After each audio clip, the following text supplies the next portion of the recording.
78 के बाद से जो बामसेफ ने अपना कारवां शुरू किया, कापड़े साहब, काशीराम, काफी सारे कार्यकर्ता पूरे देश भर में जन प्रबोधन के माध्यम से जो जन जागृति लाई है, तो आज का माहौल बदला बदला सा लग रहा है। वन वे पॉलिटिक्स रुक गई है, टू वे पॉलिटिक्स चल रहा है। बड़ी बड़ी राजनीतिक पार्टियां भी अपनी सरकार और सत्ता बचाने के लिए सड़क पर घूम रहे हैं, सोशल मीडिया पर अपना काम दिखा रहे हैं, प्रमाण दे रहे हैं कि हम काम कर रहे हैं, और ये जन जागृति का परिणाम है। यूपी में बामसेफ का पॉलिटिकल रिजल्ट आया, उसके बाद पूरे भारत में बैकवर्ड क्लास की राजनीति आगे आई। उसमें जो अहम भूमिका निभाई पॉलिटिकल रूप से हमारी आइडियोलॉजी में, जगदेव बाबू और कर्पूरी ठाकुर अहम भूमिका निभाया। उन्होंने जिस सब्जेक्ट की हम बात कर रहे हैं उस सब्जेक्ट की ओर वो राजनीति को लेकर गए। बड़े बड़े अर्थशास्त्री भी ये कह रहे हैं कि बाबा साहब अंबेडकर का जो सोच था, दृष्टिकोण था, उसी से भारत जो है सही हो पाएगा, दशा सुधर सकती है। ये किताब है विश्वविख्यात अर्थशास्त्री का, ये लिखा हुआ किताब है, अमर्त्य सेन, जियाद रेज, ये दो जॉइंट किताब है। ये भारत और उसके विरोधाभास, इस किताब में उन्होंने लिखा है। ऐसे आपको बता दें, अमर्त्य सेन ने ये कहा है कि डॉक्टर अंबेडकर अर्थशास्त्र के मामले में मेरे पिता है, बाप है, और बाबा साहब का आंदोलन का अगर निचोड़ अगर आपको समझना है तो आपको पढ़ना पड़ेगा भारत का संविधान।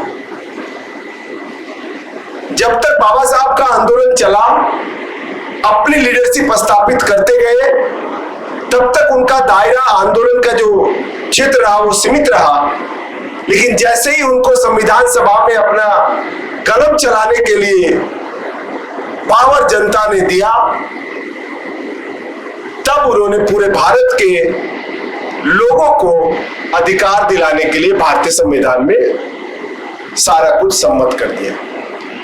1-2 साल के अंदर ही उनको ये लगा कि कांग्रेस जो है इस संविधान सम्मत कार्य नहीं कर रही है, चेतावनी देते हुए इस्तीफा दे दिया।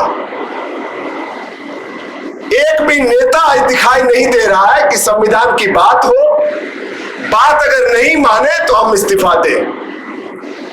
इस्तीफा दे के बाबा साहब अम्बेडकर महान बन गए, और इसी बिहार के प्रधानमंत्री बनते बनते जो नेतागण रहे उनको आज समाज ने भुला दिया।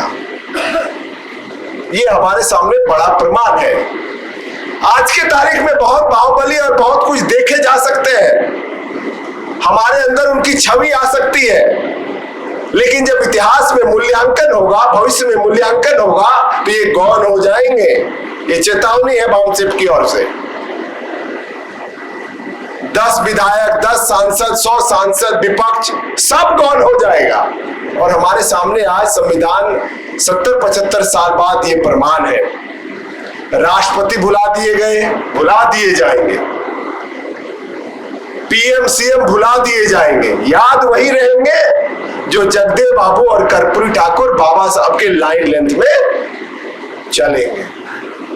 इसलिए हमने ये विषय लगाया है कि पॉलिटिक्स कैसा हो, ये जनता आज कह रही है। जनता इतने सालों में बता चुकी है कि संविधान केंद्रित अगर आपने पॉलिटिक्स किया, और संविधान केंद्रित पॉलिटिक्स करने से अगर समाज को लाभ हुआ, तो आप याद किए जाएंगे। और उसके लिए हम लगातार संविधान में जो बातें वो हम समाज में अपने कार्यक्रमों के माध्यम से स्थापित कर रहे हैं। ये राज्य अधिवेशन है, और राज्य अधिवेशन को हमने कैडर बेस बनाने का प्रयोग किया है। बिहार उसमें बहुत अग्रणी है, बहुत चुनौती भरे, बहुत, मैं तो कहता हूं बहुत साहस भरे लोग हैं यहाँ। जब हम ओपन लोगों को नहीं बुलाते, कैडर को बुलाते हैं, तो हम ऐसी जगह तलाश करते हैं जहां सभी लोग सहूलियत से आ जाए, ज्यादा दिक्कतें नहीं हो। MNT न्यूज नेटवर्क को सब्सक्राइब करें, लाइक और फॉलो करना ना भूलें। साथ ही बेल आइकॉन दबाकर जन जागृति की मुहिम में जुड़े रहें।